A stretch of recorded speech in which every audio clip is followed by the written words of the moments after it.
ان الحمد للہ نحمده ونستعینه ونستغفره ونصلی علی رسولہ الکریم اما بعد اعوذ باللہ من الشیطان الرجیم بسم اللہ الرحمن الرحیم رب اشرح لی صدری ویسر لی امری واحلل عقدۃ من لسانی یفقہوا قولی آمین یا رب العالمین۔ السلام علیکم ورحمۃ اللہ وبرکاتہ۔ سیرہ سیریز کے پارٹ 64 کے ساتھ آج لائیو ہیں اور ہم بات کر رہے ہیں جنگ احد کی، غزوۃ الاحد کی ہم بات کر رہے ہیں، اور غزوۃ الاحد جو ہے وہ شروع ہو چکا ہے۔ لاسٹ ویک ہم نے بات کی تھی کہ آرمیز قریش کی یا کفار کی کہنا زیادہ بہتر ہوگا، کیونکہ اس جنگ میں صرف اور صرف قریش شامل نہیں تھے، بلکہ انہوں نے اپنے تمام تر ارد گرد کے مضافاتی قبائل اور اپنے نیبرز اور جتنے بھی وہ لوگ جمع کر سکتے تھے پورے جزیرہ نما عرب سے، انہوں نے ان کو بھی اکٹھا کیا تھا۔ تو اس دفعہ یہ جو جنگ ہے یہ صرف اور صرف قریش اور مسلمانوں کے درمیان نہیں ہو رہی، بلکہ اب یہ تمام جو ہے وہ کفار اور مسلمانوں کے درمیان ہو رہی ہے۔ مسلمان آرمی جو ہے وہ مدینہ چھوڑ چکی ہے اور فجر کی نماز جو ہے وہ پڑھتے ہیں ایک مقام پر جس کو دیرہ کا مقام کہتے ہیں، اور جا کے میدان احد میں جو ہے یہ اپنے کیمپنگ کرتے ہیں۔ آج کے دور میں بہت ساری وہ سائٹس جو ہیں وہ ختم ہو چکی ہوئی ہیں، بالکل صفائے ہستی سے مٹ چکی ہیں، جہاں پر رسول صلی اللہ علیہ وسلم نے قیام کیا وہ ہمارے پاس ہمیں ان کا زیادہ نہیں معلوم۔ لیکن عمر بن عبدالعزیز جو ایک بہت ہی مشہور گورنر اور خلیفہ گزرے مسلمانوں کے، جب ان کی خلافت کا دور آیا تو وہ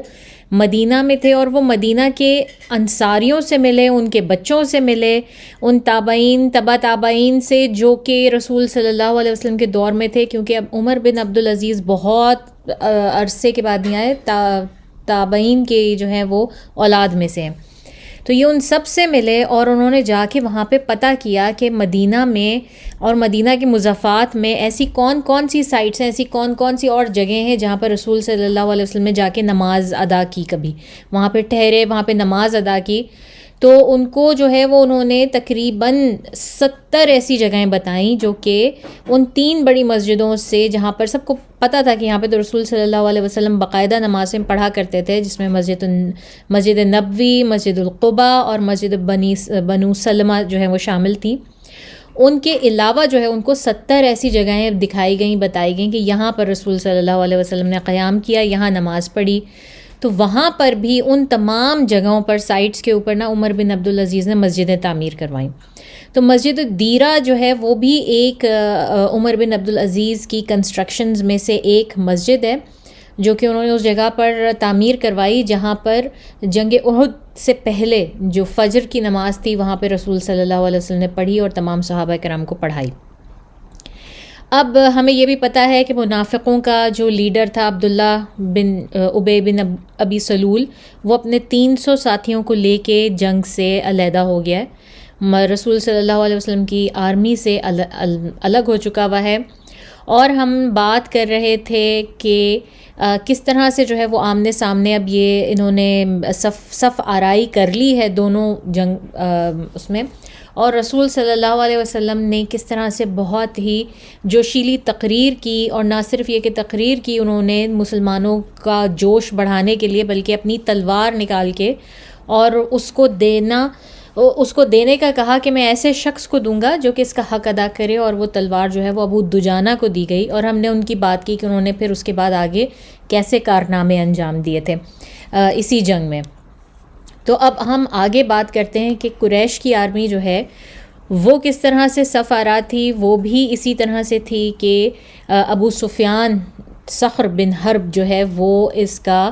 انکنٹیسٹڈ لیڈر تھا اور یہ سینٹر میں تھا۔ انہوں نے بھی اپنے آرمی کو جو ہے نا وہ صف آرا کیا تھا، باقاعدہ صفوں میں جو ہے وہ ڈیوائیڈ کیا تھا۔ رائٹ فلینک کی جو ہے کمان خالد بن ولید کے ہاتھ میں تھی، اور لیفٹ فلینک کی کمان اکرمہ بن ابی جہل کے ہاتھ میں تھی۔ اس کے علاوہ صفوان بن امیہ جو ہے وہ تمام انفینٹری جو مین تھے، جو لڑنے والے فوجی تھے، ان کی کمان جو ہے صفوان بن امیہ کے ہاتھ میں تھی، اور جو آرچرز تھے ان کے، جنہوں نے تیر چلانے تھے، ان سب کی کمان جو ہے عبداللہ بن ابی ربیعہ کے ہاتھ میں تھی۔ اس کے علاوہ ہر جنگ میں جو ہے وہ ایک فلیگ بیئرر ہوتا ہے، ایک شخص ہوتا ہے جس نے کہ جھنڈا سنبھالا ہوا ہوتا ہے، اور اس کی بہت ہی امپورٹنٹ پوزیشن بھی ہوتی ہے اور بہت ہی فریجائل پوزیشن بھی ہوتی ہے، کیونکہ جس شخص نے ہاتھ میں جھنڈا پکڑا ہوتا ہے نا، وہ ایک ہاتھ سے تو ڈسیبل ہو جاتا ہے، وہ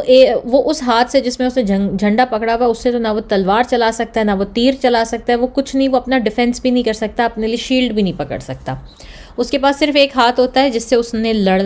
لڑنا ہوتا ہے اور اس جھنڈے کو بچانا ہوتا ہے، اور اس جھنڈے کی ہمیشہ اہمیت بہت زیادہ ہوتی ہے جنگوں میں، کیونکہ یہ جھنڈا نشان ہوتا ہے کہ آپ کی آرمی، آپ کا سردار ابھی کھڑا ہے اور جنگ میں موجود ہے، اور جنگ جاری ہے، اور ہم پیچھے نہیں ہٹ رہے اور ہم ہار نہیں رہے، ہم نے ہار نہیں مانی ہے۔ لیکن جیسے ہی اگر یہ گر جائے، اگر یہ فلیگ جو ہے آپ کا، اگر یہ جھنڈا یہ گر جائے، تو اس کا مطلب ہوتا ہے پوری کی پوری آرمی کا مورائل ڈاؤن ہو جاتا ہے، اور اس کا مطلب ہوتا ہے کہ یا تو آپ کا سردار مارا جا چکا ہے، یا وہ جو ہے پکڑا جا چکا ہے، اور آپ کسی کمان کے انڈر نہیں رہے بیسکلی، اور آپ ایک جگہ اکٹھے نہیں ہوتے، اور آرمی کا جب مورال ٹوٹ جاتا ہے تو وہ ادھر ادھر بھاگ جاتے ہیں، ادھر ادھر اسکیٹر ہو جاتے ہیں، اور عموماً وہ لوگ جنگ ہار جاتے ہیں جن کا جھنڈا پہلے ہی گر جاتا ہے۔ تو یہ جھنڈا جو ہے نا، قریش کی آرمی میں جو ایک خاص قبیلہ تھا بنی عبد الدار، یہ جھنڈا ہمیشہ ان لوگوں میں سے کسی کے ہاتھ میں ہوتا تھا، ان کی ذمہ داری تھی۔ جس طرح قریش کے کئی قبیلے تھے اور قبیلوں میں مختلف ذمہ داریاں بٹی ہوئی تھیں، اس طرح سے یہ جنگوں میں جھنڈا کھڑا رکھنے کی جو ذمہ داری تھی وہ اس قبیلے کی تھی۔ اور جو جنگ بدر تھی اس میں بھی قریشیوں کا جھنڈا جو ہے وہ اسی قبیلے کے آدمی کے ہاتھ میں تھا۔ تو جناب، اور یہ اب سے نہیں تھا، یہ انہوں نے اس جنگ میں یا صرف بدر میں نہیں دیا تھا، بلکہ یہ ایک ٹریڈیشن تھا ان میں، قریشیوں میں، جو کہ قصی بن کلاب کے وقت سے چلا آ رہا ہے۔ قصی بن کلاب، اگر آپ شروع کی وہ دیکھیں جس میں ہم نے رسول صلی اللہ علیہ وسلم کا شجرہ پڑھا تھا، تو قصی بن کلاب بیسکلی عبد المناف کے جو ہے نا وہ قبیلہ ہے، اور ان سے جو ہے ان کے دور سے یہ چیز یہ ایک چلتی چلی آ رہی تھی کہ جھنڈا ہمیشہ جو ہے نا بنی عبد الدار کے لوگوں کے ہاتھ میں جائے گا۔ اور پھر یہ تھا کہ سب لوگوں نے دیکھا تھا کہ جس وقت بدر کی جنگ ہوئی تھی، تو بدر کی جنگ کے دوران جو ہے سب سے پہلے یہ شخص جس کے ہاتھ میں جھنڈا تھا یہ بھاگا، اور نہ صرف بھاگا بلکہ یہ پکڑا بھی گیا۔ مسلمانوں نے اس کو جو ہے وہ اپنا غلام اور قیدی بھی بنا لیا تھا۔ تو اب جس وقت اب جنگ احد شروع ہونے والی اور اس کی باری آئی، تو یہ جو قریش کا سردار تھا ابو سفیان جو ہے یہ ان کے پاس گیا، اور اس نے ان کو جا کے کہا کہ دیکھو بنی عبد الدار کے لوگوں، کہ بدر کے دن بھی جو ہے جب تمہاری طرف سے جو ہمارا فلیگ بیئرر تھا، جو جھنڈا پکڑنے والا تھا، اس کا نام تھا النضر بن حارثہ، وہ پکڑا گیا تھا، اور تم لوگوں کی وجہ سے ہمیں جو ہے وہ یہ دن دیکھنا پڑا اور ہمیں اتنی بری شکست ہوئی۔ بیسکلی شکست اس کی وجہ سے نہیں ہوئی تھی، لیکن ابو سفیان کیونکہ ایک مینیپولیٹر تھا اور اس وقت وہ فوج کا سردار تھا، اور اس نے بہرحال ان کے جذبات ابھارنے تھے، تو اس نے سارا کا سارا الزام جو ہے نا وہ بنی عبد الدار پہ ڈال دیا۔ اس نے کہا کہ دیکھو تمہاری وجہ سے جو وہ جھنڈا گرا اور ہم سارے کے سارے جو ہے وہ منتشر ہو گئے اور ہم وہ جنگ ہار گئے۔ تو اب دوبارہ تمہیں جو یہ ذمہ داری دی جا رہی ہے، لیکن تم جان لو کہ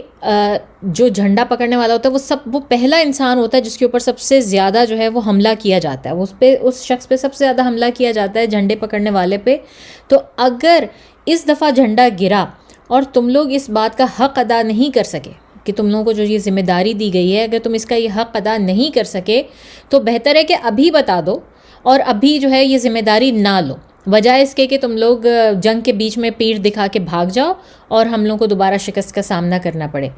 اب جب ابو سفیان نے یہ کہا تو یہ جو بنی عبد الدار کے جو لوگ تھے یہ لوگ انتہائی بھڑک اٹھے، اور انہوں نے بہت ہی جو ہے نا وہ جوشیلے انداز میں مطلب باقاعدہ اٹیک کر دیا ابو سفیان پہ۔ قریب تھا کہ ابو سفیان کو پکڑ کے اس کو شدید اس کی پٹائی کر دیتے، لیکن جو ہے خیر معاملہ ٹھنڈا کرایا گیا، اور پھر انہوں نے کہا کہ تم کیا چاہتے ہو کہ ہم تمہیں کسٹوڈین شپ، اس کی جو لیڈرشپ ہے جھنڈے کی، وہ تمہارے حوالے کر دیں؟ کل تم دیکھنا میدان جنگ میں کہ ہم کس طرح سے لڑتے ہیں، اور تمہیں پتہ لگ جائے گا کہ ہم اس کے کتنے حقدار ہیں۔ بہرحال اس ٹیکٹک نے ابو سفیان کی جو ہے وہ کام کیا، اور یہ واقعی بہت بہت زیادہ بہادری سے لڑے، اتنی بہادری سے کہ ان میں سے 10 لوگ ایسے تھے جنہوں نے ایک کے بعد ایک جھنڈا اٹھایا اور اس کو گرنے نہیں دیا۔ 10 لوگوں نے، بنی عبد الدار کے، اور اس میں سے 6-7 ایسے تھے جو ایک ہی خاندان کے تھے، ایک خاندان کے جو ہے لوگ تھے، جنہوں نے جھنڈا یک کے بعد دیگرے، ایک کے بعد ایک، جب وہ ایک گرتا تو فوراً دوسرا اٹھا لیتا، دوسرا گرتا فوراً تیسرا، تیسرا گرتا فوراً چوتھا اٹھا لیتا، اس طرح کرتے کرتے 10 لوگ ان میں مارے گئے جھنڈے کی خاطر۔ اب ہم بات کرتے ہیں کہ جی اب باقاعدہ مارکا آرائی شروع ہوتی ہے۔ اب یہ دونوں جو ہیں وہ آرمیز آمنے سامنے صف آ رہا ہیں، اور لاسٹ ویک ہم نے بات کی تھی کہ اس کے بعد قریش نے ایک قاصد بھیجا تھا انصاریوں کی طرف، اور ایک سازش کرنے کی کوشش کی تھی کہ جو ہے کسی طرح سے انصار اور مہاجر علیحدہ ہو جائیں اور انصار چلے جائیں، کیونکہ مسلمانوں کی فوج کا 70% سے بھی زیادہ جو ہے وہ انصار تھے، مہاجرین تو بہت تھوڑے سے تھے۔ تو انہوں نے پوری کوشش کی کہ کسی طرح سے یہ ٹوٹ جائے مسلمانوں کی فوج، مزید جو 1000 تھی 700 رہ گئی ہوئی ہے عبداللہ بن ابی سلول کی وجہ سے، اور پھر جو ہے وہ اس نے کوشش کی ابو سفیان نے کہ مزید ٹوٹ جائے، لیکن انصاریوں نے بہت کرارا جواب دیا اور اس کا قاصد اپنا سموں لے کے واپس آ گیا۔ اس کے بعد ہمیں معلوم ہے کہ ان کے یہاں یہ رواج تھا کہ جب جنگ شروع ہوتی تھی اس سے پہلے مبارزہ ہوتا تھا، 1 on 1 فائٹ ہوتی تھی، کہ ایک کوئی بہت بڑا واریر ایک طرف سے کھڑا ہوتا تھا اور وہ للکارتا تھا دوسری طرف کے واریر کو کہ آؤ اور مجھ سے مقابلہ کرو، اور اکثر جو ہے وہ جنگ کا دار و مدار بھی اس جیت کے اوپر ہوتا تھا، کیونکہ جس طرف کا واریر جو ہے وہ جیتتا تھا اس طرف کا مورال بہت ہائی ہو جاتا تھا، اور جس طرف کا واریر ہار جاتا تھا اس طرف کا مورال لو ہو جاتا تھا۔ تو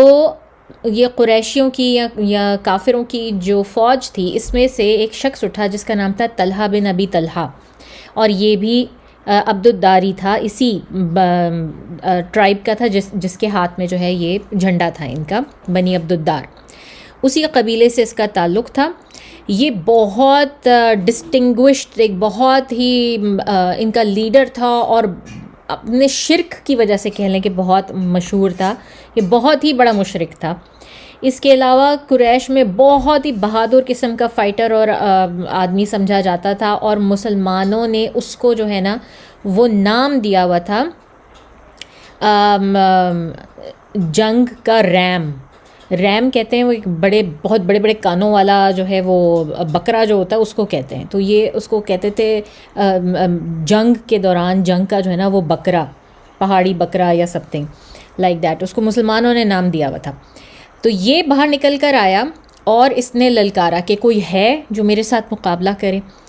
تو زبیر بن عوام جو رسول صلی اللہ علیہ وسلم کے کزن ہیں وہ نکلے، وہ باہر آئے اور انہوں نے کہا کہ میں تمہارا مقابلہ کروں گا، اور زبیر بن عوام نے جو ہے ایسا ان کے ساتھ مقابلہ کیا۔ یہ شخص جو ہے وہ اونٹ کے اوپر سوار تھا، اور زبیر بن عوام نے جو ہے وہ زمین پہ کھڑے ہوئے تھے، اور انہوں نے اپنی تلوار سے پہلے اونٹ پر جو ہے وہ وار کیا، اور اس کے بعد جب یہ نیچے گرا تو اس شخص کا 1 یا 2 وار میں ہی کام تمام کر دیا۔ اور ان کا جب مقابلہ چل رہا تھا نا تو رسول صلی اللہ علیہ وسلم پیچھے کھڑے ہوئے تھے، اور وہ دیکھ کے چلائے اپنے جو ہے نا وہ ایکسائٹمنٹ میں، انہوں نے زور سے کہا اللہ اکبر، تو سارے کے سارے صحابہ کرام نے بھی اللہ اکبر کے نعرے لگانے شروع کر دیے۔ اور یہ وہ وقت تھا جب رسول صلی اللہ علیہ وسلم نے زبیر بن عوام کے لیے یہ مشہور بات کہی جو کہ ہمیں حدیثوں سے ملتی ہے کہ ہر ایک نبی کا جو ہے نا وہ ایک ڈسائپل ہوتا ہے، ایک خاص ایک حواری ہوتا ہے، اور میرے حواری، میرے وہ ڈسائپل جو ہیں وہ الزبیر ہیں۔ رسول صلی اللہ علیہ وسلم نے یہ بہت بڑا آنر ہے زبیر بن عوام کے لیے، یہ ان کو کہا۔ اور اس کے بعد جو ہے وہ ایک جنرل انگیجمنٹ شروع ہو گئی۔ اس کے بعد ایک گھمسان کی لڑائی ہوئی، لیکن ایسا محسوس ہوتا ہے کہ یہ لڑائی ابھی جو ہے وہ پہلی صفوں کے درمیان ہی ہے، کیونکہ طلحہ بن طلحہ کی ڈیتھ کے ساتھ ہی کہتے ہیں کہ شاید اس کے ہاتھ میں جو ہے وہ علم تھا، فوج کا جو علم تھا، جو ان کا جھنڈا تھا، وہ اس کے ہاتھ میں تھا. تو جیسے ہی یہ بندہ گرا, اس کا بھائی آیا فوری طور پہ عثمان, اور اس نے آ کے جو ہے نا وہ علم اٹھا لیا اور پکڑ لیا, اور اس نے وہاں بیٹھ کے اپنے بھائی کی جو میت تھی اس کے اوپر بیٹھ کے جو ہے نا اس نے ایک شعر پڑھا, جو کہ عربک میں بڑا خوبصورت ہے لیکن اردو میں اس کا ترجمہ کچھ عجیب سا ہوگا, کہ پرچم والوں کا فرض ہے کہ نیزہ خون سے رنگے یا پھر ٹوٹ جائے. یہ اس نے کچھ اس طرح, یہ اس کا مطلب تھا. اور پھر اس نے جو ہے نا وہ علم اٹھا لیا. اب اس کے مقابلے پر حمزہ بن ابی طالب جو ہیں رسول صلی اللہ علیہ وسلم کے چچا رشتے میں, یہ آتے ہیں, یہ اٹیک کرتے ہیں اس کے اوپر, اور ایسا اٹیک کرتے ہیں کہ اس کے شولڈر کے اوپر اٹیک کرتے ہیں, جس ہاتھ میں اس نے پکڑا ہوا ہے وہ اس کا شولڈر جو ہے وہ ٹوٹ جاتا ہے. اچھا, حمزہ بن ابی طالب نے جو اس پہ حملہ کیا وہ اس طرح سے کیا کہ اس کا شولڈر, اور نہ صرف یہ کہ بازو کٹ گیا بلکہ ان کی تلوار پوری نیچے ان کے ٹورسو کے اندر ان کے لنگز کو کاٹتی ہوئی لیور تک پہنچی. اس طرح سے ان کا تھا. تو یہ شخص بھی ظاہر مر گیا. اب جس وقت یہ شخص مر جاتا ہے تو پھر اگین اسی خاندان کا ایک شخص ہے ابو سعد بن ابی طلحہ, جو کہ اسی طلحہ بن طلحہ جو سب سے پہلے شخص ہے اس کا بیٹا ہے, وہ آتا ہے مقابلے کے لیے, اور اس کو دور سے ہی جو ہے وہ ایرو کے ذریعے, اس کو دور سے ہی تیر کے ذریعے جو ہے وہ مار دیتے ہیں. اور سعد بن ابی وقاص کہتے ہیں کہ سعد بن ابی وقاص دور سے ہی تیر کا نشانہ لے کے اور اس شخص کا کام تمام کر دیتے ہیں. اب جو ہے ایک شخص اور ہے. اچھا, اب یہ واقعہ مجھے نہیں پتا کہ یہ احد کا ہی ہے اور اسی شخص کا, کیونکہ طلحہ بن ابی طلحہ کا میں نے آپ سے بھی بات کی کہ زبیر بن عوام کے ساتھ مقابلہ ہوا, لیکن کچھ ہمیں نریشن ایسی بھی ملتی ہیں. مجھے یاسر قادی کی ایسی نریشن ملی جس میں انہوں نے کہا کہ طلحہ بن ابی طلحہ جو ہے اس کا مقابلہ علی بن ابی طالب کے ساتھ ہوا, اور وہ اس طرح ہوا کہ طلحہ بن ابی طلحہ اوپر سے نیچے تک جو ہے نا وہ زرہ میں غرق تھا, لوہے کے اندر غرق تھا. اس نے اتنی پورا, اس کا فیس بھی کور تھا, اس کے بازو, اس کے لمز بھی کور تھے, صرف اور صرف لمز کے جو جوائنٹ ہوتے ہیں نا وہ وہاں پر ذرا سی جگہ باقی تھی جو موومنٹ کے لیے چاہیے ہوتی. ادروائز اس نے پوری اتنی باڈی آرمر پہنی ہوئی تھی اوپر سے نیچے تک کہ کوئی جگہ نظر نہیں آتی تھی کہ اس پہ حملہ کہاں سے کیا جائے. اور علی بن ابی طالب آئے, اور آتے ساتھ ہی جو ہے نا انہوں نے پہلا وار نہیں کیا, لیکن وہ بہت تیزی سے دوڑتے ہوئے آئے, اور اسی تیزی سے انہوں نے اس کا پورا جائزہ بھی لے لیا کہ اس کی کون سا ویک پوائنٹ ہے. اور جو وار ہے نا وہ پہلے طلحہ بن طلحہ نے کیا, اور ایسا وار کیا کہ باقاعدہ جو ہے نا اس سے شاید اگر اللہ کی مدد نہ ہوتی تو شاید ان کی علی بن ابی طالب کی جو شیلڈ تھی وہ ٹوٹ جاتی, جو ان کی انہوں نے شیلڈ پکڑی تھی. لیکن اسی تیزی سے علی بن ابی طالب نے ایک ہاتھ سے شیلڈ سے اس کا وار روکا اور وہ نیچے بیٹھ گئے, اور ان کو اندازہ ہو گیا کہ اس کا ویک پوائنٹ صرف اور صرف وہ جوائنٹس ہیں جہاں پر ذرا سا وہ اس کی باڈی آرمر نہیں ہے. اور انہوں نے دوسرے ہاتھ سے ایسے تلوار چلائی, کیونکہ اب جس وقت جو اٹیکر ہوتا ہے نا پہلا, اگر اس نے پہلی دفعہ اٹیک کر لیا نا, اب اس کو کچھ ٹائم چاہیے واپس اپنی اس پوزیشن میں آنے میں اور دوسری دفعہ تلوار چلانے میں. تو وہ اٹیک جو ہے علی بن ابی طالب نے اپنی شیلڈ پر روکا, اور اپنا اٹیک جو ہے انہوں نے اس کی ٹانگ پر کیا, تھائے سے نیچے جہاں پر تھوڑی سی جگہ اوپن تھی, اور اس کی ٹانگ کٹ کے دور جا کے گری. اور ٹانگ نہ صرف اس کی دور جا کے گری, اور پھر اس کو جب پش کیا تو وہ اس طرح پیچھے کی طرف پلٹا, یا اس نے بیک فلپ اس طرح سے کیا کہ اس کے پورے کپڑے اور سارا کچھ جو ہے نا وہ نیچے سے اوپر ہو گئے, اور اس کا اورا کھل گیا, اس کے نیچے کے کپڑے اوپر ہو گئے. اور اس کے بعد علی بن ابی طالب اٹھے اور انہوں نے دوبارہ تلوار اٹھائی, اور اٹھا کے اس کو جیسے ہی مارنے لگے تو اس نے باقاعدہ پلیڈنگ شروع کر دی. اس نے باقاعدہ ان سے جو ہے وہ بھیک مانگنے کی طرح سے کہنا شروع کر دیا کہ میں تمہیں واسطہ دیتا ہوں ہماری اپنی رشتہ داری کا, میں خون کے رشتوں کا, ہم سب آپس میں بھائی ہیں, کزنس تو ہیں یہ سارے کے سارے, تو کہ مجھے چھوڑ دو, مجھے مارنا نہیں. اور علی بن ابی طالب جو ہیں وہ اس بات کی ہم مطلب دیکھ سکتے ہیں, آگے بھی جنگوں میں بہت دفعہ یہ چیز آئی ہے کہ علی بن ابی طالب جہاں کہیں پرسنل ہو جاتا تھا معاملہ وہاں کبھی اٹیک نہیں کرتے تھے, اور انہوں نے اس کو چھوڑ دیا. انہوں نے دیکھا کہ جب یہ اس طرح پلیڈ کر رہا ہے اور اس کا اورا بھی کھل گیا ہے, مطلب بیسکلی بری طرح سے وہ ایک تو زخمی بھی ہو گیا ہے اور بے عزت بھی ہو چکا ہے، دونوں چیزیں. اور اب وہ ان سے جو ہے وہ بھیک مانگ رہا ہے زندگی کی. تو وہ ان کو چھوڑ کے واپس آ گئے. سب لوگوں نے پوچھا کہ اس کو کیوں چھوڑ دیا آپ نے؟ تو انہوں نے کہا کہ نہیں، اب اس کا مطلب اس طرح ہو گیا بیسکلی، وہ بھیک مانگ رہا ہے مجھ سے زندگی کی اور اس کا اورا کھل چکا ہے پورا، تو میں نہیں جو ہے نا وہ اب میں نہیں اس کو مار سکتا. تو یہ کہانی بھی ہے، بٹ آئی ڈونٹ نو کہ وہ اسی جنگ کی ہے، کیونکہ نام اس میں بھی طلحہ بن طلحہ کا ہی ہے. اینی ویز پھر جس بندے نے اٹھایا علم وہ تھا مصافی بن طلحہ. مصافی بن طلحہ بن ابی طلحہ، یہ بھی اس کا بیٹا تھا. اب اس نے اٹھایا علم اور بہت جلد اس کو بھی تیر کا نشانہ بنایا عاصم بن ثابت نے. اور پھر اس کا بھائی کلاب بن طلحہ، اس نے اٹھایا علم، اور پھر کلاب بن طلحہ کو الزبیر بن عوام نے آ کے جو ہے مارا اور ختم کر دیا. پھر اس کا بھائی الجلاس بن طلحہ، اس شخص نے علم اٹھایا اور اس کو عبید اللہ نے تلوار کے وار سے ختم کیا. اب یہ 6 کے 6 بندے جو تھے سارے کے سارے یہ اسی ایک ہی فیملی کے لوگ تھے، باپ بیٹا بھائی، یہ سب کے سب ایک ہی فیملی کے لوگ تھے. اور یہ سب اس علم کو بچانے کے لیے جو ہے وہ لڑ کے مرتے رہے. پھر اس کے بعد کہتے ہیں کہ ایک شخص یہ بھی بنی عبد الدار کا تھا، اس کا نام تھا ارطات بن شرحبیل. اس شخص نے اٹھایا اور اس کو بھی علی بن ابی طالب نے اس کا بھی کام تمام کیا. اس کے بعد ایک شخص شریح بن قارز جو ہے ایک شخص تھا، اس نے اٹھایا اور اس کا کام تمام حمزہ رضی اللہ تعالیٰ عنہ نے کیا. اور پھر ابو زید عمر بن عبد المناف الداری، یہ بھی اسی قبیلے کا شخص ہے، اس کے پاس علم آیا، اس کو قزمان نے مارا. اور پھر شرابیل کا بیٹا ہاشم بن عبد الداری، یہ اٹھاتا ہے علم اپنا، اور اس کا کام بھی حمزہ بن ابی طالب جو ہیں وہ تمام کرتے ہیں. اب جب یہ سارے اس خاندان کے اور اس قبیلے کے لوگ جو ہیں نا وہ اس طرح ایک ایک کر کے اتنے سارے لوگ چلے گئے 10-11،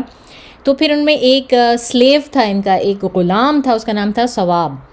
وہ آیا، اس نے اٹھایا علم، اور اس نے ان سب سے بھی زیادہ جو ہے نا وہ بہادری دکھائی، ان سب سے کہیں زیادہ اس شخص نے بہادری دکھائی،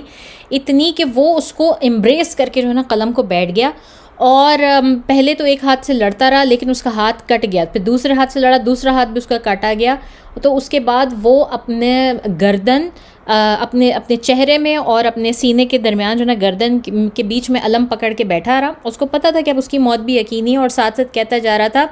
کہ یا اللہ، کیا میں نے اپنا کام کر دیا، میں نے اپنا کام کر دیا. حالانکہ یہ سب مشرک ہیں، لیکن مانتے وہ اللہ کو ہی ہیں. تو وہ یہی کہتا ہے کہ اللہ، کیا میں نے اپنا کام جو ہے کر دیا، اب یہاں پر کوئی نہیں تھا اور میں نے جو ہے وہ اس علم کو سنبھالا اور میں نے اپنا کام کر دیا. تو اس طرح کہتے ہوئے یہ شخص بھی مر گیا. تو اب آپ سوچیں کہ جب کسی فوج کے ایک کے بعد ایک 10-12 لوگ جو ہے وہ گر گئے اور 10-12 دفعہ ان کا جھنڈا گر چکا ہے، تو مسلمانوں پر اس وقت اس کا کیا اثر ہوگا؟ مسلمانوں نے اسی وقت جو ہے وہ اس بات کو وہ کر لیا کہ ہم یہ جنگ جیت چکے ہیں، اور قریش کا مورال بالکل ڈاؤن ہو گیا، کیونکہ اس شخص ثواب کے بعد جو ہے نا وہ دوبارہ جھنڈا نہیں اٹھا ان کا، اور ان کی جو صفیں تھیں اس میں کھلبلی مچ گئی. کیونکہ مسلمان ان کی صفوں میں، کیونکہ ہم نے بات کی تھی نا کہ مسلمان جو ہے وہ رسول صلی اللہ علیہ وسلم نے اس طرح سے اسٹریٹجک ان کی جو ہے وہ پلیسمنٹ کی تھی کہ ایک چھوٹا سا صرف 200-300 میٹر کی جگہ تھی جس میں سے جو ہے وہ ان کو باقاعدہ بیٹل کرنی تھی. اور پھر اس کے بعد ایک چھوٹی پہاڑی ٹیلا تھا جس کا آئینین جبل العینین کہتے ہیں، اس کے اوپر رسول صلی اللہ علیہ وسلم نے اپنے 50-30 تیر انداز جو ہیں ان کو تعینات کیا تھا. اس کے پیچھے ایک ہررا سا تھا، اس کے پیچھے ایک اوپننگ تھی جس سے کہ خطرہ تھا مسلمانوں کو. اور ان تیر اندازوں کی پھرتی تھی یا ان کی قابلیت تھی کہ 3 دفعہ خالد بن ولید نے کوشش کی کہ اس جگہ سے جو ہے وہ حملہ کرے، وہاں سے آ سکے، لیکن انہوں نے اتنے تیر برسائے کہ کوئی بھی کافروں میں سے کوئی بھی شخص جو ہے نا وہاں پہ داخل نہیں ہو سکا. اچھا، میں ایک پوری ویڈیو کرنا چاہتی ہوں اور آج بھی کرنا چاہتی تھی گوگل ارتھ کے تھرو. میں آپ کو یہ ساری لوکیشنز دکھانا چاہتی ہوں، ان کی اسٹریٹجک جو لوکیشنز تھیں اور کہاں پہ کس جگہ پہ ایگزیکٹلی فائٹ ہو رہی تھی اور کتنا رسول صلی اللہ علیہ وسلم نے کہاں پر اپنا کیمپ کیا تھا. تو وہ لائیو ویڈیو کے ساتھ پاسبل نہیں ہے، لیکن I'm going to record it, اور وہ میں یا تو اس ویڈیو کے ساتھ اٹیچ کروں گی یا الگ سے جو ہے وہ ضرور اب یہ جو پوری پلے لسٹ ہوگی جنگ الاحد کی، غزوۃ الاحد کی، وہ اس میں لگاؤں گی، اور وہ بہت آپ کو اسے بہت اچھی طرح سے سمجھ میں آئے گا جو باتیں میں کہہ رہی ہوں. اینی ویز ان تیر اندازوں نے بھی بہت زبردست کام کیا، اور یہ جو فرسٹ ہاف تھا بیٹل کا، it was like a one one for Muslims, اور مسلمان بھی یہ دیکھ چکے تھے، اور جو وہ اوپر کھڑے ہوئے جو تیر انداز تھے وہ بھی دیکھ رہے تھے، اور وہ بھی ایکسائٹیڈ ہو رہے تھے کہ بس ڈن ہو گئے مسلمان، تو بس جو ہے وہ جیت ہی چکے ہیں آلموسٹ. لیکن ایسا نہیں تھا. اللہ تعالیٰ نے جو ہے وہ مسلمانوں کو بہرحال اس جنگ میں بہت بڑی لرننگ دینی تھی، تو ایسا نہیں ہوا. خیر، ہم نے بات کر لی مبارزے کی. اب اس کے بعد جو ہے یہ دونوں فوجیں خوب آمنے سامنے آ گئیں. اب انہوں نے خوب لڑنا شروع کر دیا، اور یہ والا جو ٹائم ہے نا، یہ جو فرسٹ ہاف ہے آپ کہہ لیں جنگ کا، اس کی ہمیں بہت زیادہ نریشنز نہیں ملتی. بس یہی چند ایک نریشنز ہیں جو کہ میں نے آپ سے مینشن کی، یہ چند مبارزوں کی، اور کس طرح سے حمزہ بن ابی طالب جو ہے وہ لڑ رہے تھے، یا ابو دجانہ جو ہے انہوں نے کس طرح فائٹ کی، جو ہم نے پچھلی دفعہ بہت ڈیٹیل میں کر لی تھی. اس سے زیادہ ہمیں اس بیٹل سین کی کوئی نریشن نہیں ملتی، کیونکہ ظاہر ہے کوئی ایسا بندہ تو تھا نہیں نا کہ جو دور سے بیٹھا ہوا ہو، for example like a drone, یا تھرڈ آئی ویو سے جو ہے وہ برڈ آئی ویو سے کوئی دیکھ رہا ہو اور پوری کی پوری بیٹل کے سین کو ڈسکرائب کرے. یہ تو ہمیں جو لڑنے والے لوگ تھے، جو ان میں سے بچ گئے، انہوں نے آ کے جو نریشنز بتائیں، یا انہوں نے جو دیکھا، یا انہوں نے جو خود کیا، تو وہ نریشنز اکٹھی کر کے ہم ایک بیٹل سین جو ہے اس کو پریپیئر کر رہے ہیں اور آپ کے سامنے پیش کر رہے ہیں، ورنہ اس کا ایز سچ کوئی اور نریٹر نہیں ہے. ٹھیک ہے، ہمیں معلوم ہے کہ یہاں پر 4:1 کا ایڈوانٹیج ہے، اور مسلمانوں کی آرمی جو ہے وہ کفار کی آرمی سے اتنی ہے کہ 1/4 اتنا جو ہے وہ ان کا ڈفرینس ہے. لیکن اس کے باوجود رسول صلی اللہ علیہ وسلم نے جو اسٹریٹجی وہاں پر اپنائی تھی جنگی، اور جس طرح سے پلیسمنٹ کی تھی نا، اس میں ایسا محسوس ہوتا تھا کہ مسلمان جو ہیں وہ 700 نہیں بلکہ 7000 ہیں، اور کفار جو ہیں وہ یہ جو 3000 کی فوج لے کر ہیں، یہ 3000 نہیں بلکہ یہ 300 ہیں. اس طرح سے جو ہے وہ لڑائی ہو رہی تھی، اور اس طرح سے لڑ رہے تھے مسلمان. اور بالکل یہ ایک ایسی چیز تھی، ایسا محسوس ہوتا تھا کہ جنگ جیتی جا چکی ہے. اب جو یہ انفینٹری جو بٹالین تھی جو آپس میں لڑ رہے تھے، یہ لڑتے لڑتے بہت آگے تک جا چکے تھے. اب جس جگہ پہ انیشلی رسول صلی اللہ علیہ وسلم نے انہیں پلیس کیا تھا، اب یہ اس سے بہت آگے جا چکے، اور آگے جانے کے بعد تقریباً، اور یہ بھی کوئی 5-10 منٹ کی بات نہیں ہے، ظاہر ہے یہ ان کی صفوں میں گھس کے لڑ رہے ہیں، مار رہے ہیں، بہت آگے تک چلے گئے. 20-25 منٹ بھی یقیناً انہوں نے دیکھا ہوگا، جو کہ تیر انداز تھے جبل العینین کے اوپر. اچھا، جبل العینین کو جبل العینین کیوں کہتے ہیں؟ کیونکہ وہ ایک چھوٹی پہاڑی تھی، مگر اس میں اس طرح کے 2 ہول کہہ لیں آپ، یا 2 بڑے بڑے جو ہے وہ کریٹرز تھے جو کہ آنکھ کے کرے کی جو ہے نا وہ دیتے تھے. تو اس میں 2 کیونکہ تھے تو اس کو کہا جاتا ہے 2 آنکھوں والی. آج کے دور میں جبل العینین بہت چھوٹی رہ چکی ہے، کیونکہ ظاہر ہے ایوری ٹائم جب بھی کوئی اس کے اوپر جاتا ہے تو وہ اپنے پیروں کے ساتھ کچھ نہ کچھ مٹی لے کر آتا ہے واپس. تو جس طرح صفا مروہ ہیں، اور جس طرح اور دوسری پہاڑیاں اور زیارات ہیں وہاں پر، اسی طرح سے جبل العینین، جس کو اب جو ہے وہ اس کا نام بھی بدل دیا گیا ہے، وہ اب بہت چھوٹی رہ گئی ہے بہت، لیکن اس دور میں یہ پھر بھی کافی اونچی تھی. اینی ویز، اب ہم بات کرتے ہیں کہ اسد اللہ حمزہ بن عبد المطلب رضی اللہ تعالیٰ عنہ جو ہیں، ان کی شہادت کیسے ہوتی ہے اور انہوں نے کیا مارکے کیے. تو حمزہ رضی اللہ تعالیٰ عنہ کے بارے میں پہلے تھوڑا سا جان لیتے ہیں. ہم پہلے بھی بات کر چکے ہیں، رسول صلی اللہ علیہ وسلم کے چچا جو ہے وہ لگتے ہیں رشتے میں، اور رسول صلی اللہ علیہ وسلم کے ساتھ عمر میں بہت ہی کلوز تھے. انفیکٹ ان دونوں نے ایک ہی دائی سے دودھ بھی پیا تھا، تو دودھ شریک بھائی بھی تھے، اور جو ہے وہ عمر میں ایک دوسرے کے بہت کلوز ہونے کی وجہ سے ان میں دوستی بھی بہت زیادہ تھی. اور انہوں نے جس طرح اسلام قبول کیا تھا رسول صلی اللہ علیہ وسلم کی محبت میں اور ان کی پروٹیکشن میں، اس پہ بھی ہم نے ڈیٹیل میں بات کی کہ ابو جہل نے بہت برا بھلا بہت غلط سلط باتیں جو ہیں وہ قریش کی خواتین کو کہیں، تو قریش کی خواتین جو ہیں وہ پل پڑیں اور انہوں نے یہ واپس آئے شکار سے تو ان کے اوپر دھاوا بول دیا اور ان کو خوب تانے سنائے کہ تم کس قسم کے مرد ہو کہ کوئی بھی آ کے تمہاری ماں بہن بیٹی کو اس طرح کر جائے، اور تمہارے جو بھتیجے ہیں رسول اللہ صلی اللہ علیہ وسلم ان کی اتنی بری طرح سے بے عزتی کرے اور تم بیٹھ کے سنو گے، تم لوگوں کو کرنے دو گے، یہ تمہاری غیرت ہے اور اس طرح. تو اس میں آ کر جو ہے حمزہ بن عبد المطلب رضی اللہ تعالیٰ عنہ یہ گئے ابو جہل کے گھر، اور اس کو ایسا زبردست بلو مارا کہ اس کا سر پھٹ گیا اور اس میں سے خون بہنے لگا، اور اس کو انہوں نے غصے میں اور غیرت میں جا کے کہا کہ کر لو تم نے جو کرنا ہے، میں بھی مسلمان ہو گیا، میں نے بھی اسلام قبول کر لیا محمد صلی اللہ علیہ وسلم کا. اور اس کے بعد یہ آ کے 2-3 دن تک بڑے پریشان کہ یہ میں نے کیا کہہ دیا، مجھے تو کچھ پتہ ہی نہیں ہے اسلام کے بارے میں، اور یہ میرا تو کوئی ارادہ بھی نہیں اسلام قبول کرنے کا، تو میں نے یہ ایسی بات کیوں کر دی.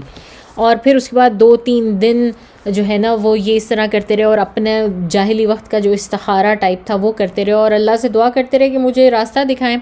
اور پھر تیسرے دن تک جا کے ان کے دل میں اللہ تعالیٰ نے اسلام کی محبت ڈالی. پھر یہ رسول صلی اللہ علیہ وسلم کے پاس گئے، ان کے ساتھ بیٹھ کے انہوں نے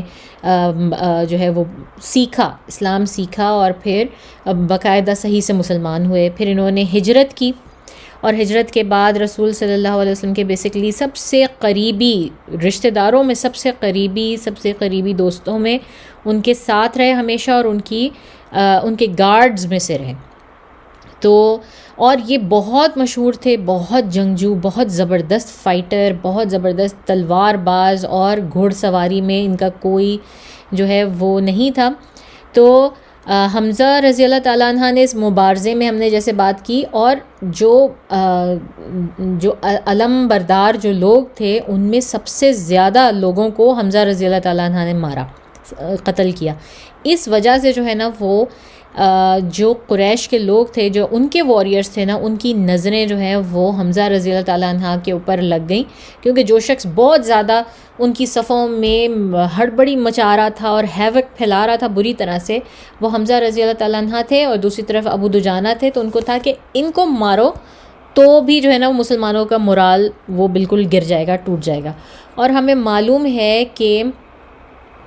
ان کے متعلق جو ہے نا حمزہ رضی اللہ تعالیٰ عنہ کے متعلق جو ان کو دور سے دیکھ کے لوگوں کی رائے تھی نا، وہ ایسے تھی کہ ایسا لگتا تھا کہ ایک بہت بڑا سا اونٹ جو کہ سفید اور کالا اونٹ ہے، جو کہ بہت کامن اونٹ نہیں تھا وہاں پر، وہ اونٹ جو ہے نا وہ بلڈوزر کی طرح لوگوں کے اوپر چڑھ جاتا ہے اور جس جگہ سے وہ گزرتا ہے اس کے دائیں بائیں بس وہ لاشیں پھیلاتا جاتا ہے. تو وہ حضرت حمزہ کے متعلق جو ہے وہ اس طرح کی باتیں کرتے ہیں کہ وہ اس طرح کا انہوں نے جو ہے نا وہ کفار کی صفوں میں جا کر اتنی تباہی مچائی ہوئی تھی. تو شروع میں جو ہے نا جب جنگ کا آغاز ہوا ہے تو انہوں نے سنگل ہینڈڈلی کہتے ہیں کہ 31 لوگوں کو مارا. اکیلے حمزہ بن عبد المطلب نے 31 فائٹرز کو جہنم رسید کیا، اور ایک وقت میں وہ اتنے لوگوں کے ساتھ لڑ رہے ہوتے تھے. تو اب اگر آپ یہ دیکھیں، اگر مسلمان اس طرح سے لڑ رہے تھے کہ ایک بندہ 31 فائٹرز کا مقابلہ کر رہا ہے اور ان کو مار رہا ہے، تو مسلمانوں کا تو 1-for-31 بہت زیادہ ریشو مطلب بڑھ گیا تھا اس طرح سے حمزہ رضی اللہ تعالیٰ عنہ کی وجہ سے. وہ شخص جس نے حمزہ رضی اللہ تعالیٰ عنہ کو مارا، ان کو شہید کیا، وحشی بن حرب، وہ ایک ایبیسینین سلیو تھا، حبشہ سے اس کا تعلق تھا، اور وہاں سے غلام تھا جبیر بن مطعم کا. جبیر بن مطعم جو ہے وہ شخص تھا جس نے اس جنگ پر آنے سے پہلے باقاعدہ وحشی کو تیار کیا تھا کہ تم اس جنگ پر جاؤ اور تم نے میری طرف سے لڑنا ہے اور یہ کرنا ہے، اور اگر تم اس شخص کو مار دو جو کہ جو ہے وہ حمزہ رضی اللہ تعالیٰ عنہ جو رسول صلی اللہ علیہ وسلم کے چچا ہے، اگر تم نے اس شخص کو قتل کر دیا تو تمہاری جو آزادی ہے وہ پکی ہے. تو اس وعدے پر جو ہے وہ وحشی کو بھیجا گیا تھا اس جنگ میں لڑنے کے لیے. اور اس کے بعد ہم جو ہے نا وہ باقی کا قصہ خود وحشی کی زبان میں ڈسکرائب کریں گے، ٹھیک ہے. عبید اللہ ابن عدی جو ہیں وہ نریٹ کرتے ہیں کہ 40 سال کے بعد، جنگ احد کے 40 سال کے بعد معاویہ رضی اللہ تعالیٰ عنہ کی خلافت کے دوران جو ہے 2 صحابی وہ آئے، ان میں سے ایک کا نام تھا جعفر ابن عمار بن امیہ الدمری اور دوسرے کا نام تھا عبید اللہ بن عدی. تو یہ ہمیں نریشن جو ہے عبید اللہ بن عدی سے ڈائریکٹ ملتی ہے. وہ کہتے ہیں کہ ہم لوگ جو ہے وہ شام کا سفر کر رہے تھے، موجودہ سیریا، اور ہم ایک جگہ کے پاس سے گزرے، اس جگہ کا نام تھا ہمس، اور ہمیں معلوم ہوا تھا کہ وحشی جو ہے وہ ہمس میں رہتا ہے. اب یہ 40 سال بعد کی بات ہو رہی ہے جنگ احد کے. تو انہوں نے جا کے ان دونوں صحابیوں نے وہاں پر ڈھونڈا، پتہ کیا کہ بھائی وحشی کہاں رہتا ہے. تو وحشی کو ڈھونڈا گیا وہاں پر، اور پھر وہ اس سے ملے، اور اس وقت وحشی جو ہے ایک بہت بڑے سے ایریا میں جو ہے انہوں نے اس کو ڈھونڈا، وہ وہاں بیٹھا ہوا تھا. تو عبید اللہ بن عدی کہتے ہیں کہ ہم نے اس کو ڈھونڈا اور ہم نے اس سے پوچھا کہ یہ تم واقعی وحشی ہو، اور وہ وحشی جو مکہ میں رہا کرتا تھا. تو وحشی نے اس وقت کہا کہ ہاں، اور میں تمہیں اچھی طرح پہچانتا بھی ہوں. تو عبید اللہ اور جعفر جو ہیں وہ ڈیزرٹ میں سے جو ہے وہ ہو کر آ رہے تھے، ظاہر ہے اتنا لمبا سفر کر کے، اور انہوں نے اپنے منہوں کو بھی ڈھانٹوں سے باندھا ہوا تھا، پوری طرح ٹریولرز تھے، برا حال تھا. اور ڈیفینیٹلی 40 سال کے بعد اب ان کی عمروں میں بھی بہت زیادہ فرق آ چکا تھا، ان کے چہروں میں بھی. لیکن وحشی جو ہے اس نے نہ صرف ان کو دیکھا بلکہ ان کو پہچانا اور ان کو بتایا کہ تم فلانے ہو اور تم فلانے ہو. تو اس وقت وحشی بہت بوڑھا حالانکہ ہو چکا ہوا تھا. تو اس نے کہا کہ میں نے تمہیں تمہاری آنکھوں سے پہچان لیا عبید اللہ، کہ اور اس نے کہا کہ تمہیں کیسے پتا کہ یہ میں ہوں. تو وحشی نے کہا کہ میں نے تمہیں 50 سال پہلے دیکھا تھا اور مجھے تم یاد ہو، اور مجھے تم یاد ہے جب اس وقت تم چھوٹے سے بچے ہوتے تھے، اور میں نے تمہیں تمہارے پیروں سے پہچانا ہے. اچھا، یہ چیز جو ہے نا بڑی عرب میں جس طرح ایک ان میں یہ کوالٹی ہے کہ ایک تو ان کی یادداشتیں بہت زبردست تھیں، دوسرا یہ کہ ان کو شجرے، لوگوں کے اپنے جانوروں کے شجرے بہت دور دور تک جو ہے وہ اس کا علم بہت تھا، جینیالوجی کا. اور تیسری ایک یہ چیز بھی ہمیں کافی نریشن سے ملتی ہے کہ ان لوگوں میں کوئی ایسا آرٹ تھا، کوئی ایسی نظر تھی کہ یہ لوگوں کو ان کے ہاتھوں اور پیروں سے پہچانتے تھے، پیروں سے اسپیسیفکلی. اکثر لوگوں کا جو ہے نا یہ تھا. اور یہاں پر وحشی بھی یہی کہتا ہے کہ میں نے تم لوگوں کو تمہارے پیروں سے پہچانا ہے، بچپن میں دیکھا تھا 50 سال پہلے. تو اس سے ہمیں پتہ چلتا ہے کہ کس قدر انٹیلیجنٹ اور آبزرونٹ قسم کا آدمی تھا یہ وحشی خود بھی، اور بالکل شارپ تھا، شارپ لائک این ایرو، اس طرح تھا. اب یہ 3 آدمی تینوں بیٹھے اور انہوں نے آپس میں باتیں شروع کی. اس وقت تک وحشی جو ہے وہ مسلمان ہو چکا تھا، اور انہوں نے ان دونوں صحابیوں نے پوچھا کہ پلیز آپ ہمیں وہ کہانی سنائیں کہ آپ نے کس طرح سے رسول اللہ صلی اللہ علیہ وسلم کے چچا حمزہ بن عبد المطلب رضی اللہ تعالیٰ عنہ کو جو ہے وہ شہید کیا. ہم آپ سے وہ کہانی سننا چاہتے ہیں فرسٹ ہینڈ. تو وحشی نے کہا کہ ٹھیک ہے، میں اگر تم چاہتے ہو کہ مجھ سے وہ کہانی سنو تو میں تمہیں ویسے ہی وہی الفاظ جو ہے ان میں کہانی سناؤں گا جس میں میں نے رسول صلی اللہ علیہ وسلم کو سنائی. تو وحشی نے کہا کہ اس نے اپنی کہانی سنائی کہ میں تو ایک سلیو تھا، اور میں جس آدمی کا میں جو ہے وہ غلام تھا اس کا نام تھا جبیر بن مطعم. اس کا جو چچا تھا تویمہ ابن عدی، وہ بدر کی جنگ میں مارا گیا تھا مسلمانوں کے ہاتھوں، اور جس کی وجہ سے اور حمزہ رضی اللہ تعالیٰ عنہ نے اس شخص کو مارا تھا اسپیسیفکلی. تو یہ جبیر جو تھا یہ بہت ہی زیادہ اس معاملے میں، اس بارے میں غصے میں تھا، اور یہ اس کا بدلہ لینا چاہتا تھا. اور اس کو اچھی طرح معلوم تھا کہ میں بہت زبردست قسم کا جو ہے نا وہ نشانے باز ہوں، اور میں نشانہ جو ہے وہ اسپیئرز یا جیولن جس کو ہم نیزہ کہتے ہیں، میں بہت زبردست نیزے باز ہوں. تو جبیر بن مطعم کو پتہ تھا، اور یہ مجھے اکثر ان میلوں ٹھیلوں میں بھیجتا تھا جہاں پر ایسے مقابلے دکھائے جاتے ہیں، اور تیر اندازی کا مقابلہ ہوتا ہے، اور جیولن تھروئنگ کا، اور نشانے بازی جو ہے یہ مجھے وہاں بھیجا کرتا تھا، اور میں بڑا جو ہے وہ جیت کے آتا تھا. اور میرا جو نیزہ تھا وہ عرب کے نیزوں کی طرح بہت لمبا نہیں تھا، بلکہ افریقن اسپیئرز کی طرح تھا، جو کہ چھوٹے ہوتے تھے، اور ایسا لگتا تھا کہ جیسے بس ایک بڑے سائز کا ڈارٹ ہے. بہت بڑے سائز کا نیزہ نہیں ہوتا تھا، چھوٹے سائز کا، اور ہم اس کو اتنی فورس کے ساتھ پھینکا کرتے تھے کہ وہ بہت دور بھی جاتا تھا اور بالکل پوری فورس کی طرح جو ہے نا وہ بیسکلی آج کل کی آپ کہہ لیں گولی یا جو ہے یہ ویپن جو اس طرح سے لگتا تھا. اور میرے بارے میں یہ مشہور تھا کہ میں موونگ آبجیکٹ، کوئی شخص حرکت کر رہا ہے مگر میں 100 فٹ کے فاصلے سے حرکت کرتے ہوئے جانور یا انسان کا جو ہے وہ نشانہ لے کے مارتا تھا اور میرا نشانہ نہیں چوکتا تھا 100 فٹ کے فاصلے سے بھی. تو یہ بہت بڑی مطلب یہ ٹیلنٹ تھا وحشی کا. تو جبیر نے مجھے ہائر کیا اور اس نے مجھے کہا کہ جو ہے تم اس جنگ میں جاؤ، اگر تم نے محمد صلی اللہ علیہ وسلم کے چچا کو مار دیا اس بدلے میں میرے چچا کے مارے جانے کے بدلے میں، تو میں تمہیں گارنٹی دیتا ہوں کہ تمہاری رہائی پکی ہے. ابن کثیر جو ہے نا وہ مینشن نہیں کرتے اس چیز کو، شاید وہ اس چیز کو جو ہے وہ نہیں اتنا مانتے، لیکن یہ ہمیں نریشن جگہ جگہ سے ملتی ہے کہ نہ صرف یہ بلکہ ہند بن عتبہ جس کا باپ چچا اور بھائی جو ہے وہ بھی بدر میں مارے گئے تھے،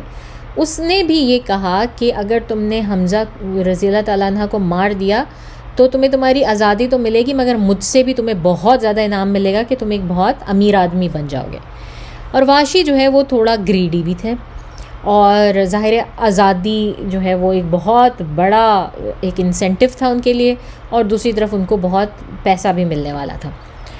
تو وحشی کہتے ہیں کہ میں گیا اور میں قریش کی آرمی کے ساتھ گیا، لیکن میرا کوئی اور پرپز نہیں تھا، میرا کوئی ارادہ نہیں تھا جنگ میں لڑنے کا. کچھ میرا صرف اور صرف ایک ٹارگٹ تھا اور وہ تھا حمزہ رضی اللہ تعالیٰ عنہ. مجھے کچھ نہیں کرنا تھا جنگ میں اور مجھے صرف اور صرف ان سے لڑنا تھا، ان کو مارنا تھا. اور کہتے ہیں کہ جیسی جنگ شروع ہوئی نا تو میں نے اپنے آپ کو ایک بڑے سے پتھر کے ٹیلے کے پیچھے چھپا لیا. کبھی میں اپنے آپ کو کسی ٹیلے کے پیچھے چھپا لیتا تھا، کبھی میں اپنے آپ کو کسی درخت کے اوٹ میں لے لیتا تھا، لیکن میں نے اپنے آپ کو اس طرح رکھا ہوا تھا کہ میرے اوپر حملہ نہ ہو اور میری نظر میں حمزہ جو ہے نا رضی اللہ تعالیٰ عنہ وہ میری نظر میں رہے، کہ میں کسی طرح سے ان کا نشانہ باندھ لوں. تو کہتے ہیں کبھی میں یہاں موو کرتا، کبھی میں ان کے ساتھ، لیکن وہ اتنی تیزی سے لڑ رہے تھے اور انہوں نے اتنی تباہی مچائی ہوئی تھی قریش کے اس میں کہ مجھے یہ ڈر بھی تھا کہ میں ان کے سامنے نہ آ جاؤں. مجھے دور سے ہی ان کے اوپر جو ہے وہ حملہ کرنا تھا، مجھے ان کے سامنے نہیں آنا تھا. اور پھر کہتے ہیں کہ ان کا اوپر سے جو ہے نا وہ پوری طرح سے وہ بلاک تھے اور ان کی باڈی اتنی تیزی سے موو کر رہی تھی کہ مجھے لگ رہا تھا کہ اگر میں نے مارا بھی تو شاید کسی ایسے جگہ پہ میں نہ مار سکوں کہ وہ جان لیوا ہو. تو مجھے اپنا نشانہ تھوڑا سا نیچے ان کے جو ہے نا پیٹ کے سائڈ پر جو ہے وہ رکھنا پڑا. اور پھر کہتا ہے کہ مجھے جیسے ہی لگا کہ ایک مومنٹ کوئی ایسا آیا ہے، کوئی لمحہ ایسا آیا ہے کہ حمزہ اس وقت ان کی پوزیشن ایسی ہے، تو میں نے فوری طور پہ جو ہے نا وہ اپنا نیزہ پھینک کے مارا اور حمزہ رضی اللہ تعالیٰ عنہ جو ہے نا اس نے پورا ایک ہول کر دیا، وہ آگے سے گھسا اور پیچھے سے نکل گیا ان کی باڈی میں سے. اور اس کے باوجود بھی، اور حمزہ رضی اللہ تعالیٰ عنہ نے اس وقت مجھے میری آنکھوں میں دیکھا، انہوں نے دیکھ لیا کہ میں نے مارا ہے اور وہ میری طرف بڑھنے لگے. اور اس وقت میں جو ہے وہ بالکل فریز ہو گیا اپنی جگہ پہ، کیونکہ مجھے ایسا لگا کہ یہ میری طرف بڑھیں گے اور اب یہ مجھے قتل کر دیں گے. لیکن وہ 2-3 سٹیپس لینے کے بعد ہی گر گئے اور وہیں پر ان کی جو ہے وہ ڈیتھ ہو جاتی ہے، حمزہ رضی اللہ تعالیٰ عنہ کی شہادت ہو جاتی ہے. تو کہتا ہے کہ وحشی کہتے ہیں کہ میں اس کے بعد بھی نا میں کئی منٹس تک جو ہے میں وہاں پہ پیچھے اس کے چھپا رہا، کھڑا رہا، کیونکہ حمزہ رضی اللہ تعالیٰ عنہ ایک ایسی شخصیت تھے کہ جو کہ جن کی اگرچہ کہ لگ رہا تھا کہ ڈیتھ بھی ہو گئی، لیکن اس کے باوجود ہم ان کے پاس بھی جانے سے لوگ ڈر رہے تھے، کیونکہ وہ اس ڈیڈ باڈی کی حالت میں بھی زیادہ خطرناک معلوم ہوتے تھے جتنے کہ وہ اپنی مطلب زندگی کی حالت میں خطرناک تھے. اور کہتے ہیں اس کے بعد میں نے دیکھا کہ فائنلی حمزہ رضی اللہ تعالیٰ عنہ کی جو ہے وہ آنکھیں بند ہو گئیں، زندگی نکل گئی ان کے جسم سے.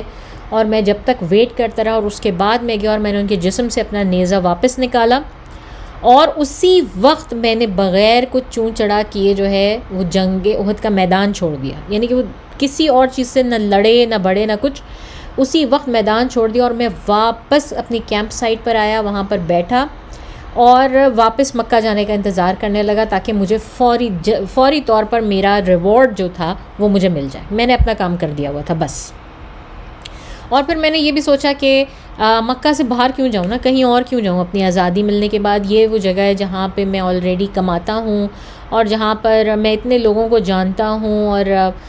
میرے دوست بھی ہیں یہاں پر، میں کافی لوگوں کو جانتا ہوں، تو میں یہاں سے اس کو مکہ کو چھوڑ کے نہیں جاؤں گا. تو میں نے مکہ میں ہی رہا. میں 6 سال تک میں مکہ میں رہا، یہاں تک کہ رسول صلی اللہ علیہ وسلم نے مکہ کو فتح کر لیا. اور جب وہ مکہ آئے تو پھر میں نے سوچا کہ اب مجھے یہاں سے نکل جانا چاہیے، کیونکہ اگر انہوں نے مجھے ڈھونڈ لیا تو یقیناً میرے ساتھ بہت برا سلوک کیا جائے گا اور مجھے مار دیا جائے گا. تو وحشی کہتے ہیں کہ اس کے بعد میں طائف چلا گیا، اور طائف میں تقریباً 2 سال رہا، یہاں تک کہ وہاں پر میرے ہوتے ہوئے جو ہے وہاں پر حنین کی لڑائی بھی ہو گئی اور طائف کی جنگ جو ہے وہ بھی ہوئی. اور پھر میں نے سوچا کہ اب تو پورا کا پورا عرب جو ہے وہ انڈر آتا جا رہا ہے رسول صلی اللہ علیہ وسلم کے، تو اب تو میرے پاس بھاگنے کی کوئی جگہ نہیں رہی. میں یمن اور کہیں پر بھی جاؤں ہر جگہ مسلمان موجود ہیں، مجھے کوئی بھی پہچان لے گا، میں پکڑا جاؤں گا، تو میں کیا کروں نا، مجھے ایسا کیا کرنا چاہیے کہ میری جان بچے. تو کہتے ہیں کہ میں یہی فگر آؤٹ کرنے کی کوشش کر رہا تھا کہ کسی نے مجھ سے کہا کہ تمہیں کیا مسئلہ ہے، اگر تم اپنی زندگی کے لیے پریشان ہو تو تمہیں پتہ ہونا چاہیے کہ یہ تو بہت آسان طریقہ ہے رسول صلی اللہ علیہ وسلم سے اپنی زندگی بچانے کا. میں نے پوچھا کیا؟ تو اس شخص نے مجھے کہا کہ اگر تم جاؤ اور مسلمان ہو جاؤ، ان کے سامنے جا کے جو ہے وہ اسلام قبول کر لو، تو وہ کبھی بھی کسی مسلمان کو نہیں مارتے رسول صلی اللہ علیہ وسلم. تو وحشی نے کہا کہ مجھے یہ آئیڈیا اچھا لگا اور میرے پاس اب کوئی اور راستہ نہیں بچا تھا، تو میں نے کہا ٹھیک ہے، میں اس اپرچونٹی کو ضرور ایکسپلور کروں گا. اور میں مدینہ گیا، اور میں نے مدینہ جا کے اپنا چہرہ چھپایا ہوا تھا اور لوگوں کے درمیان میں بیٹھا، اور اس کے بعد میں رسول صلی اللہ علیہ وسلم کے ساتھ کھڑا تھا، اور میں نے ان سے کہا کہ میں شہادت دینے آیا ہوں، میں مسلمان ہونے کے لیے آیا ہوں. تو رسول صلی اللہ علیہ وسلم نے میری آنکھوں سے دیکھ کے مجھے پہچان لیا اور کہا کہ وحشی یہ تم ہو؟ میں نے کہا جی یا رسول اللہ صلی اللہ علیہ وسلم. تو رسول صلی اللہ علیہ وسلم نے کہا یہاں آؤ، میرے سامنے آ کے بیٹھو اور مجھے بتاؤ کہ تم نے کس طرح سے جو ہے میرے چچا حمزہ بن عبد المطلب کی جان لی. اور وحشی کہتے ہیں کہ میں نے ان کو بالکل اسی طرح بالکل یہی سٹوری بتائی جو کچھ میں نے ابھی تم لوگوں کو بتایا، میں نے بالکل یہی سب کچھ رسول صلی اللہ علیہ وسلم کو بتایا. ان کی آنکھوں میں آنسو آ گئے اور چہرے سے ان کے غصہ مطلب جلال جو ہے وہ نمایاں ہو گیا. اور رسول صلی اللہ علیہ وسلم نے کہا کہ میرے سامنے سے دور ہو جاؤ، اپنی چہرہ جو ہے نا وہ گم کرو، کیونکہ میں ایسے شخص کا چہرہ نہیں دیکھ سکتا، اس کی آنکھوں میں نہیں دیکھ سکتا جس نے کہ میرے چچا کو آخری لمحات میں ان کی آخری جو ہے نا وہ سانس لیتے ہوئے دیکھا، اور میرے سامنے کبھی نہ آنا. یہ رسول صلی اللہ علیہ وسلم کی بہت فیمس بات ہے وحشی کے بارے میں. کہ اور پھر اس کے بعد وحشی کہتے ہیں کہ میں وہیں رہا، اور میں ہمیشہ خود سے اوائڈ کرتا تھا کہ میں کبھی اپنا چہرہ جو ہے وہ رسول صلی اللہ علیہ وسلم کو نہ دکھاؤں. لیکن میں پوری طرح سے بخش دیا گیا، اور کسی نے کبھی مجھے اس بات کے اوپر ریپریمانڈ بھی نہیں کیا، اور مجھے اس کے اوپر کوئی سزا نہیں دی گئی، کوئی مجھے طعنہ نہیں دیا گیا. ایک دفعہ میں مسلمان ہو گیا اور رسول صلی اللہ علیہ وسلم کی طرف سے مجھے معافی مل گئی، تو میں بالکل جو ہے وہ میں وہاں پہ رہا. اس کے بعد میں نے سیکھا، میں جس قدر ہو سکتا تھا میں نے وہ اسلام سیکھا، اور اس کے بعد جو جنگیں آئیں میں نے اس میں حصہ بھی لیا. اور مطلب سوچنے کی بات ہے، یہ اتنی بڑی بات ہے رسول صلی اللہ علیہ وسلم کے متعلق کہ آپ کے سامنے وہ شخص جو کہ آپ کے سب سے پیارے فیملی ممبر کا قاتل ہے وہ آئے اور آپ اس کو اس طرح سے معاف کر دیں. اس کو نہ صرف یہ کہ معاف کر دیں بلکہ وہ اس جگہ رہ رہا ہے، وہ دین سیکھ رہا ہے، وہ آپ کے ساتھ پارٹیسپیٹ کر رہا ہے، اور آپ کے پیچھے نماز پڑھ رہا ہے، آپ کے پیچھے سارا کچھ جو ہے وہ ہو رہا ہے سارا کچھ.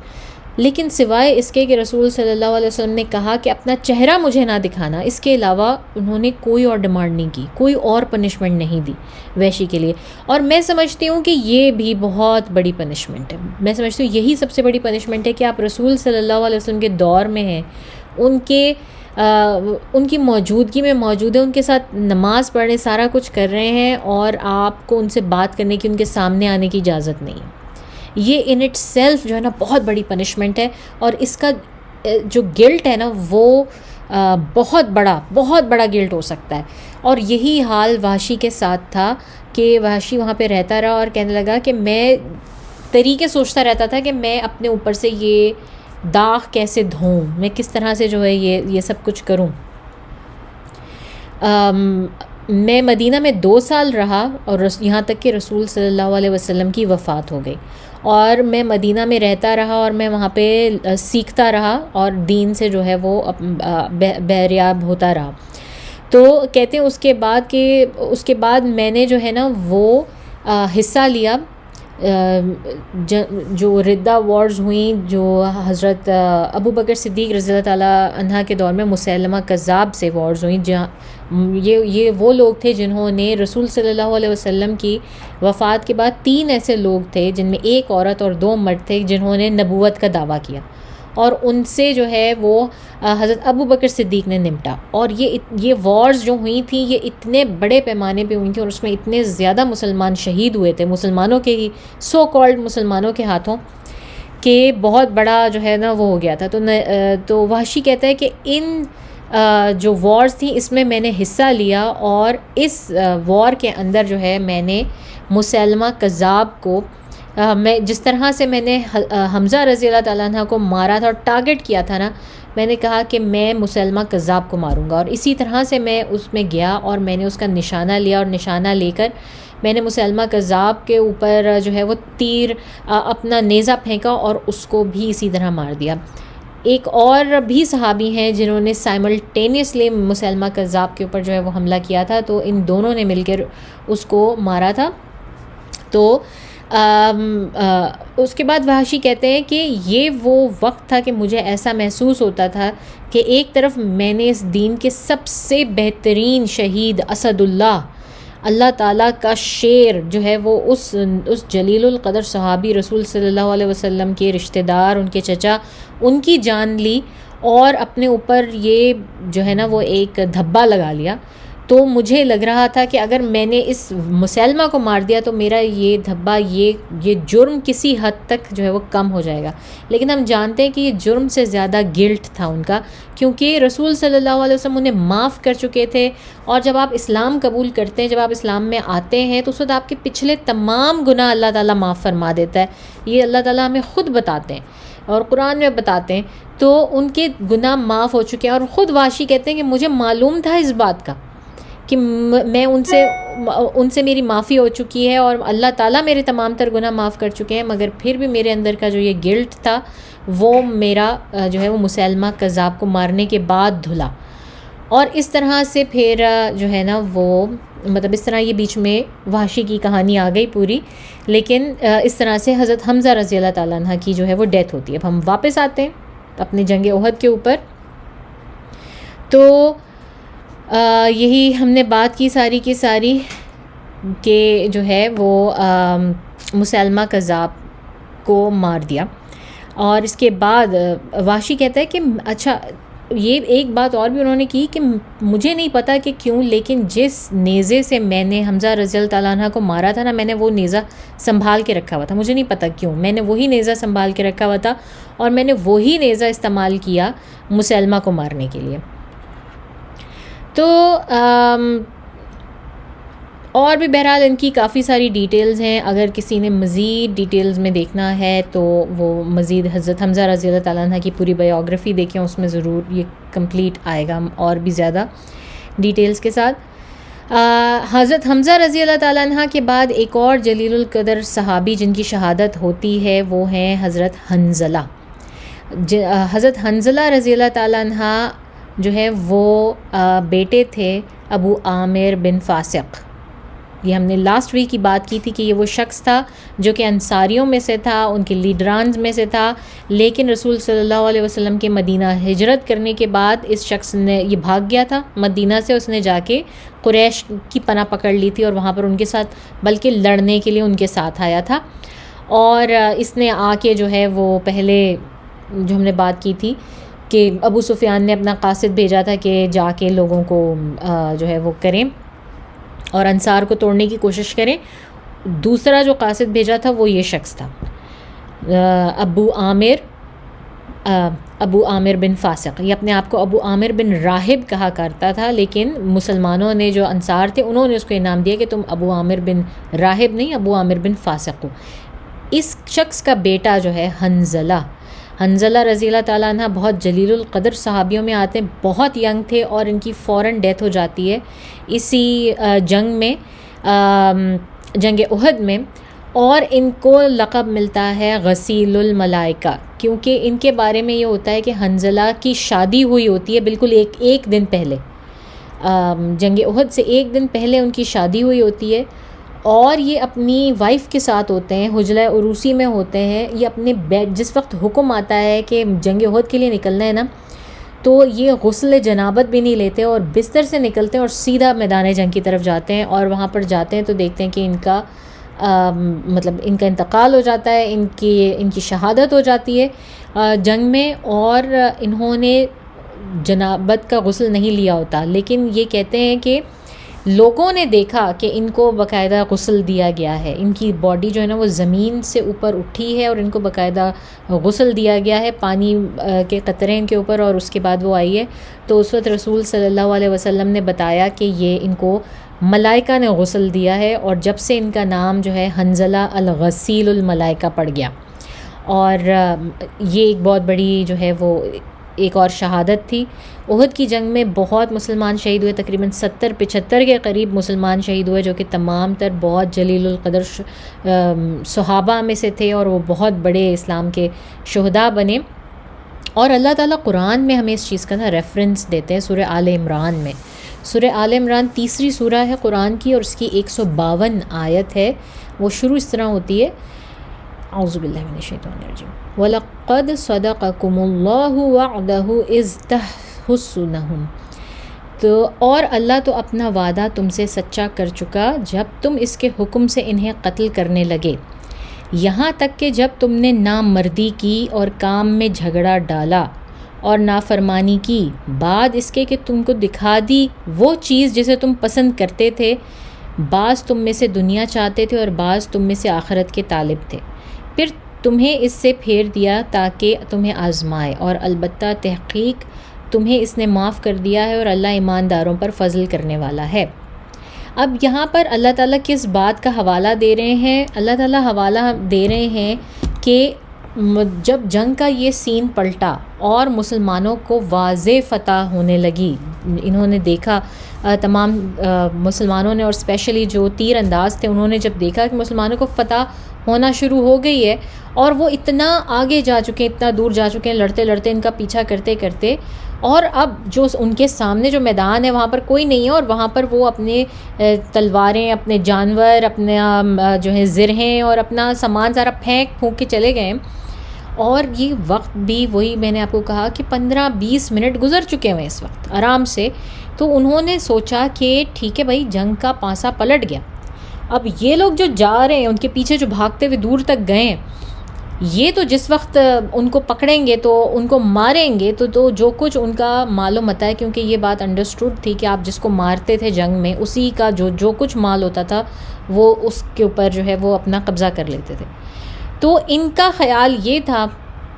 کہ ہمیں تو ملے گا ہی نہیں، ہم تو اوپر کھڑے ہو کے تیر اندازی کر رہے ہیں، تو شاید ہمیں مال ہمارے ہاتھ میں نہ آئے، مال غنیمت، حالانکہ مال غنیمت کے کافی احکامات نازل ہو چکے ہیں، اور شاید کچھ اب آئیں بھی مزید، اور ان کے مطابق، لیکن یہ بھی کہا جا سکتا ہے کہ اس کے باوجود، وہ احکامات نازل ہونے کے باوجود، ابھی ان کی پریکٹس اتنی شدید نہیں تھی، ان لوگوں کو اتنی زیادہ سمجھ نہیں آئی اس کی، یا یہ مسئلہ نہیں ہوا تھا کبھی بھی کہ جو چھوڑ کے مال بھاگ گئے ہیں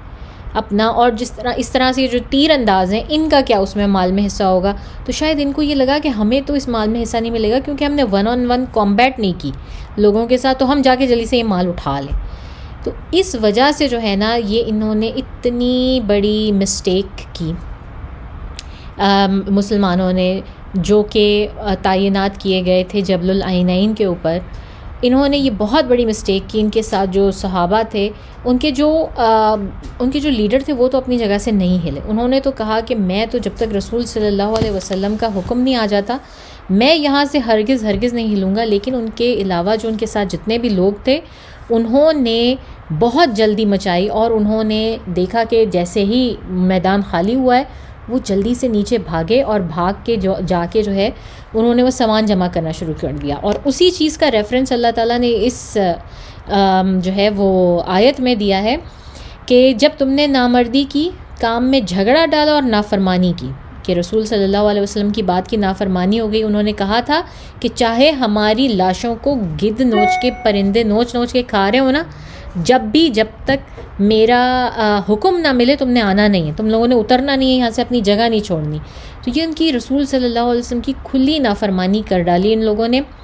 اور اس کے بعد تم کو دکھا دی وہ چیز جسے تم پسند کرتے تھے، یعنی کہ مال غنیمت، یعنی کہ اس میں جو گریڈینس کا ایلیمنٹ جو آ گیا ان مسلمانوں میں، کہ انہوں نے دیکھا اور ان کو وہ چیزیں پسند آ گئیں. اب مال غنیمت بھی کیا تھا؟ امپورٹڈ تلواریں، زرہیں اور شیلڈز وغیرہ.